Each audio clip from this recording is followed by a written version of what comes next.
2025 আমাদেরকে অনেক কিছু দেখিয়ে দিয়ে গেল এবং অনেক কিছু শিখিয়েও দিয়ে গেল। যে বেঈমান চেনার সহজ উপায় দেখিয়ে দিয়ে গেল। সে বলল যে সবার সঙ্গে ঘোরো ফেরো, বন্ধুত্ব বানাও, সবার সঙ্গে হাত মিলাও, কিন্তু কারোর সঙ্গে গলা মিলিও না, কারণ সবাইকে বিশ্বাস করো না। 2025 এই কথাটা কেন বলল? কারণ সেই এই একটা বছর পুরো এই 150 কোটি মানুষের ভেতরে ছিল, মনের মধ্যে গেঁথে ছিল, সবার মুখে মুখেও ছিল।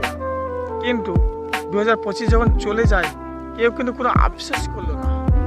যখন 2026 আসছে তখন মানুষ কত খুশি, কত আনন্দ, কত হই হাল্লা।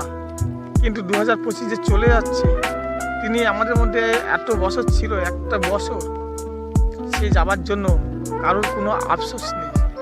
এর জন্য 2025 যাওয়ার সময় বলে গেছে মানুষ হলো বেঈমান, মানুষ হলো বেঈমান।